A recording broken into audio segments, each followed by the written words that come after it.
Well, it's another particularly bizarre day in my particularly bizarre bedroom. Now, to read this letter that I got from somebody. Dearest Callum McCritchie, I've been watching your videos on YouTube for some time during my archaeological studies, and they never cease to amuse me. I truly admire the way you put your body, soul, strength, and mind into everything that you do. I also couldn't help but notice that you have a fascination with puzzle games. Not to mention you are someone who admires the arts. To commemorate your efforts, I would please encourage you to review my own adventures. More people need to have more logical puzzle-solving minds, and I think you're one of the best people to do so. I wish you the best of luck. Sincere regards, Professor Herschel Layton. P.S. Don't forget to talk about my other family relatives. A fascination with puzzles. This sounds familiar.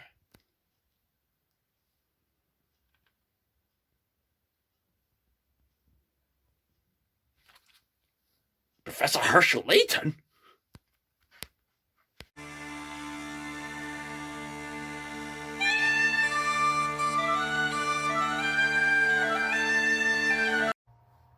Well, Layton, if you want me to take on such a puzzling challenge of reviewing your entire franchise, then allow me to take on the puzzle gladly. And with the top of the hat, I feel smart, fashionably, and cognitively. Let's get your thinking caps on and review the Professor Layton franchise, starting with the very beginning. Yes, the very beginning. No, not that beginning. It's Genesis. It's Genesis. The part where they were thinking up the franchise. That's it. The idea for the Professor Layton formula was an idea from creator Akihiro Hino's childhood love of Akira Tago's popular Atama no Taisu series of puzzle books. This format of puzzles played such a huge part in all the games that Akira Tago himself managed to contribute to the puzzles in each and every single game of the franchise, to the point where he was even credited as puzzle master in the credits of each and every game. Sadly, he has passed on ever since 2016, and may he rest in peace. As for Professor Layton himself, Akihiro Hino found influences from Phoenix Wright and Sherlock Holmes, and the appearance, down to his iconic top hat, was the work of character designer Takuzo Nagano. Together with the works of Level 5 and Nintendo combined, we got the Professor Layton franchise exclusively for the Nintendo DS systems. And these games were the best-selling games for the Nintendo DS. And later on, for the 3DS. The game series is essentially a puzzle-adventure game with sort of point-and-click adventure format, where you explore environments, talk to characters, investigate areas, and throughout your adventure, you're going to come across puzzle segments. Many of these puzzles take the form of logic puzzles, brain teasers, lateral thinking problems, sliding block puzzles, mazes, math problems, and various other puzzles that will really get you to think critically. Once you solve these puzzles, you get to progress through the engaging plot, and over time, throughout your investigation, the plot will reveal itself, many plots reveal themselves, characters have immense drama, and it usually results in a bittersweet ending. So what are you waiting for? They're some of the best games on the Nintendo DS system. What are you doing here? Go play them! They're some of the best puzzle games ever made. But alright, perhaps I should go into more detail as to why these games are so immensely great as they are. And I will start by talking about Professor Layton and the Curious Village. The plot for Professor Layton and the Curious Village: we witness archaeologist Professor Herschel Layton and his young assistant Luke Triton driving down to the town of St. Mystery, summoned by a letter from Lady Dahlia, the widow of Baron Augustus Reinhardt. Let me try that again. Summoned by a letter from Lady Dahlia, widow of Baron Augustus Reinhold. I said Reinhold, not Reinhardt. I'm sorry, you're going to have to wait in the back seat there, I'm afraid. Sorry. The Baron stated in his last will is that there will be a great reward regarding the mystery of the golden apple to anyone who is able to solve this mystery. In the Baron's will, before he passed away, he describes a mystery of the golden apple and that there's a fortune that will reward whoever is able to solve this mystery. And so there's various other characters thrown in, like Inspector Chelmy, a mystery girl who I won't reveal, and the villain Don Paolo, who's an expert with disguises. There's various other things that go into this, but this is pretty much as basic a Layton adventure gets. But this is pretty much as basic as a Professor Layton adventure can be. As soon as the game starts, you'll most likely notice the art style and overall presentation is absolutely fantastic. It combines the European aesthetics with Japanese animation to create a very quirky look at a contemporary London. Essentially, all the character designs are exaggerated to match their characteristics. I'll talk more about the characters themselves later. And you'll also notice that there are animated cutscenes, which are traditionally handmade by PA Works Inc. All of these cutscenes, even in the most primitive form in the Curious Village, are really well animated, really bring new life to all these characters. They're often the highlight of the games, especially with the engaging unfolding mystery plot. They even played a vital part of animating the movie, which I'll get back to later. Our two main characters, Professor Layton and Luke themselves, are really quite delightful to tag along with. At first you'd think they would be somewhat bland, but the characters prove otherwise. Professor Layton himself is like a more polite version of Sherlock. And yes, many do agree that Sherlock Holmes as a character is much smarter than Professor Layton, but Professor Layton makes up for that just by how polite he is. I love how he's very polite and has a gentle nature, and yet at the same time he's not what you would consider a softie. Whenever danger arises, Layton is always prepared to fight and to come up with creative solutions to get out of tricky situations. And his character would get better and better as the series went on. And Luke Triton can be annoying for some, but he has this childlike charm that eventually wears on people. I mean, take it easy on him, he's a kid! Oh yeah, there are a few other things I forgot to mention in terms of the gameplay. As we, Luke, and Layton go around the environment, you can tap around for various hints and clues, and you can pick up hint coins, which you can purchase on hints during the puzzle segments. And whilst the gameplay itself is quite simple, there's a lot of atmosphere that comes from exploring around each and every location. Said atmosphere is backed up by the quirky European music, mainly consisting of an accordion. And the game itself might seem quite simple, but the real challenge comes from solving those puzzles. Because throughout the majority of the games, they can get really tricky. Especially the last puzzle in this game. There's a reason why this series is considered one of the best puzzle video game series. Because the puzzles are legitimately challenging. So much so that even when playing them again, without a guide, or any kind of reference point, I used to just have to sit there, twiddle around with my fingers and lips, just thinking, how do I do this again? And this gameplay usually backs up an equally engaging plot. In Curious Village's case, the plot is fairly simple. Layton and Luke go around this sort of a treasure hunt, a few mysterious goings on, which results in them going up this creepy looking tower at the end of the game. And I consider Curious Village to be one of the weaker Layton games, but that doesn't mean it's a bad game. It's a fantastic DS game. And I will give it some mercy because it is the first game in the series. I mean, I could criticize Snow White and the Seven Dwarfs for how outdated it is, but at the same time, it's Disney's first movie. At the same time, I could criticize Curious Village all I like, but this is the first game in the franchise. It's the one that started it all. You've got to give it some respect. With that said, the characters all throughout the Curious Village are really bland, and I must say I think they're written kind of terribly, whereas Layton and Luke and some other characters are written quite well. However, I think they managed to get away with this because there is a plot reveal which reveals why these characters would be so bland, but I won't go any further if you haven't played Curious Village. And the ending is quite heartwarming. So it had its shortcomings, but the Curious Village was an immense success. Millions of little cartridges were sold worldwide. And everybody, worldwide, 7 years and upwards, absolutely adored these games. But it was only the beginning. But for now, I give Professor Layton and the Curious Village a modest 9 out of 12. Not much replay value, and a few flaws in the game, like the blackouts going in between you and talking to characters, and the pacing issues and being simplistic, but it's the first game, and for a first game, it's not bad at all. And now for the sequel, Professor Layton and Pandora's Box. Some of you American people are giving me a strange look. Oh, yeah, that's right. For some reason, the Professor Layton games had different titles throughout America and the UK. I don't get this. Okay, so 3 of the Professor Layton games, Professor Layton and Pandora's Box, Professor Layton and the Lost Future, and Professor Layton and the Spectre's Call, as they're all named in the UK, had nearly drastically different titles in America.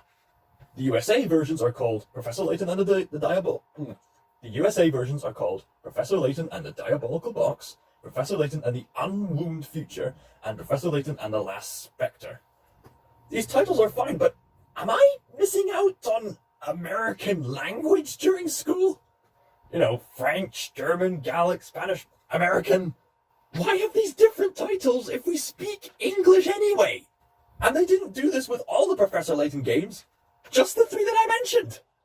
And I'm sorry, America, it sounds like the Americans who came up with the titles were trying to sound as grandly sophisticated as the UK. Professor Layton and the Diabolical Box. Whereas the UK, I've noticed, tends to be more straight to the point, as well as a bit more striking. Professor Layton and the Pandora's Box. Ooh.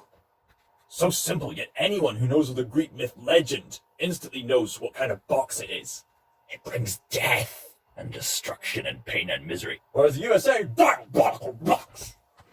Okay, it's diabolical. What's so diabolical about a box? I suppose that's part of the mystery, but come on. Pandora's Box. Woo! Not the box that brings death. You see, it's a much better striking title.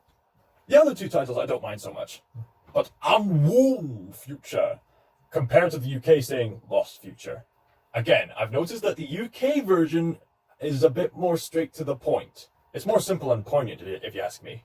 Unwound Future, I will admit that's more of a creative title. But it's still confusing with the differences between the USA and the UK. Why make it different? We all speak English! Okay, back on track. Professor Layton and Pandora's Box. Yes, I'm going with Pandora's Box. Do you have a problem with that? No? Good. So, in terms of video game sequels, I think Professor Layton and Pandora's Box is a massive improvement over The Curious Village. The mystery is 10 times more engaging. It's much more atmospheric with how dark it gets. The plot is more engaging, and the ending, it's such a heart-wrenchingly bittersweet ending. I've stated before in the past that some of the Professor Layton endings made me cry like a baby. In fact, maybe these games toughened me up at such a young age because they're that sad. So what is Professor Layton and Pandora's Box all about? Professor Layton receives a letter from his mentor, Dr. Schrader. Yeah, get used to Professor Layton receiving letters from his friends. One of the running tropes of the Professor Layton series, along with all the citizens who keep coming up with excuses to give you puzzles, as well as Layton having everything remind him of a puzzle. Dr. Schrader describes to Layton that he has finally found the Elysian Box, which has been fabled to kill anyone who opens it, earning the nickname Pandora's Box. And the letter ends with Dr. Schrader planning on opening it. Professor Layton knows that something grim is about to happen. Layton and Luke rush to the apartment, but they're too late. Dr. Schrader lies unconscious on the floor, and the Elysian Box seems to have been stolen. The only clue that Layton and Luke are able to find are scraps of a photo, which are taken by Inspector Chelmy, and a train ticket for the Voluntary Express, accompanied by Flora from the previous game, as well as a few other quirky customers on the Orient, as well as a few other quirky visitors of the Voluntary Express. And they set off on a train journey and followed the track, and let the train take them to wherever they need to go to solve the mystery. As I've said before, this game is so much better than the original. There is so much atmosphere, especially when you reach Fall Sense. The music is just so dreary, and the place is so spooky and eerie. And there are certain moments where it feels so much more ominous. In fact, it has some of the most ominous moments in the entire series, with vampires and tragedies alike, as well as some light-hearted moments like when they reach the farmlands. And there's some new additions to puzzle solving which really enhances the experience of using your noggin, with using your mind. I believe it was this game that introduced the super hints. These hints appear after you purchase the first 3 hints, and the super hints usually cost about 2 hint coins. So you best be careful with those hint coins. And you don't want to overspend them early on in the game. Then you'll really be stumped. There's also some great themes of loss, hope, redemption. And there's some fun mini-games thrown in there as well. And that reminds me, there's a few other things I forgot to mention about the gameplay. Depending on which game you play, there's various mini-games that go along with the game. In Pandora's Box, you gain access to training a fat hamster to become skinny. The hamster is quite funny. The animals throughout the games usually help you find hint coins and puzzles. In Pandora's Box, you gain access to a tea set minigame, which is quite fun. And throughout the games, there's also these Granny Riddleton huts. There exists a strange witch who has the ability to gather puzzles that you've lost, which means you won't have to worry about losing access to puzzles you weren't able to solve prior to going to this part of the game. Quite a puzzle? Quite a clever mechanic on the game developer's part. And this game in particular starts introducing some more dramatically tragic characters and some funny characters. One of the funniest in the series is Sammy Thunder. This train conductor is the nephew of an important character, and he just loves to be a rock star. And I love how all the characters have their strange quirks, because what person doesn't have a strange quirk? There's some guy who looks like Tom Hanks who loves playing chess. Like mice love cheese. There are some characters who keep making cameo appearances throughout the different games, to the point where it's a running gag. Looking at you, Stash and Scarfin, and weird mustached guy who loves zooming in the 3DS games. And there are some confusions that happen due to how quirky the Layton franchise can get. And unfortunately, Pandora's Box has the most confusing quirky moment. Without revealing too much, one character is in a costume, and looking at the costume and the size of that character, I just have to ask myself, how did they fit in the costume? They do give hints that the costume is hard to put on, but really? The characters are nowhere near as crazy in a bombastic sense as the Phoenix Wright side characters. I'd say the side characters of Professor Layton are more crazy in a British way. In Pandora's Box, I also love how quirky some of these puzzles are. Some of the puzzles allow you to think outside the box. For example, early on in the game, you're supposed to put this key through a keyhole in order to solve the puzzle. And for the solution, you have to look at the keys carefully. Then you switch them the other way around and use the handles as the keys. Quite a clever solution. It encourages you to pay more attention, and there's many other clever puzzles like that make you think outside the box. One of my favorite puzzles involves garlic. I mean, I love garlic already, but essentially there's this maze, and the puzzle is that the aroma of garlic is so strong that you have to use 2 corks to block at least 2 holes of this maze. But you got to be careful because one route leads to another, and it could turn out that they actually go through this other hole. But you have to use the corks to plug 2 holes in order to stop the smell. I wish I could give the answer away, but the answer is so hilariously out of the box and geniusly simple that I dare not give away the answer. But everyone agrees that the next game, Professor Layton and the Lost Future, is one of the best, if not the best, definitive Professor Layton game in the entire franchise.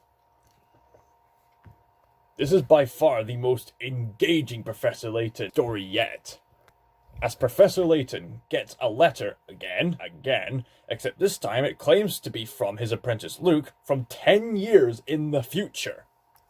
Layton instantly relates this letter to a previous incident in which President Bill Hawks volunteered for a time travel machine experiment in public with his longtime colleague Dr. Andrew Schrader. Long story short, the time travel incident went completely wrong and the both of them disappeared. The letter directs them to this clock shop where the owners apparently have a time machine. Upon activating the time machine, Layton and Luke exit the clock shop only to find a completely different London. Overwhelmed by all this, Layton and Luke eventually find Luke's future counterpart, who describes that there is an evil version of Professor Layton ruling over London, and it's up to the Layton and Luke of the past to stop him. But things get even more personal for Professor Layton, as he seems to encounter a woman who resembles his long-lost love. And we all know how extreme adventures get when things get personal. And Granny Riddleton has been replaced by a talking bee. Oh yeah, I forgot to mention something else. Luke seems to have this strange ability to talk to animals, like Eliza Thornberry can. This supernatural gift, as far as I know, is never fully explained, but it does certainly come in handy. Especially when talking to another character with a tragic backstory, as well as a parrot who comes useful for a fun minigame. The toy car is quite a fun minigame as well. This bee is quite funny as well, in his witty remarks. Quite smart for a puzzle bee, I must say. And of course some other characters return for the fray as well. Flora, Inspector Chelmy and his police buddy, Don Paolo, the deceitful disguised man. And remember how I said that this game gets personal? Especially on Layton's part. And Don Paolo's. This is another aspect that makes the plot just as engaging as the previous two entries. As the plot unfolds, it gets a tiny, teensy, wee bitty political. By basically criticizing the hypocrisy of certain political leaders and the damage that they can bring. Which is partly what leads to one of the most heart-wrenching endings in video game history. But it still ends on a good high note. And despite the fact that you can play any of these games individually, this game definitely feels like a trilogy finale, because the scale can get epic. And with that, this review has been solved. Hats off to it. There are a few other bonus materials I didn't even get to mention, and I could go on and on and on about how fantastically brilliant and beautiful these games are. They are heavenly, they are blissful, and the characters are so delightful, and Professor Layton is one of my favorite protagonists due to how smart and polite and spiritually caring he is for other people around him. And these games really put our immaterial logic to the test. Because these puzzles are real brain-teasing head-scratchers. You'll be asking your older siblings for days on how to get past this certain part. But my best advice is just to pay close attention to what the puzzle has to tell you, use your critical thinking, and think outside the box whenever necessary. Oh, I forgot to rate the other two games. And now for the final rating. I give Professor Layton and the Curious Village a 9 out of 12. A few flaws in the gameplay, but it's simple. It's the first game that started it all, so I'm giving it some mercy. Professor Layton and Pandora's Box is a massive improvement, and I'd be happy to give Professor Layton and Pandora's Box an 11 out of 12. And as for Professor Layton and the Lost Future, an 11.5 out of 12, better improved and much more engaging. And I give Professor Layton and the Lost Future the same rating, an 11.5 out of 12. Combining them all together, this trilogy gets a 10.5 out of 12. Thank you all so much for watching, and Layton Month has only just begun. To be continued. God bless you all. Someone here masterminded a scheme even more awful, and that person is there.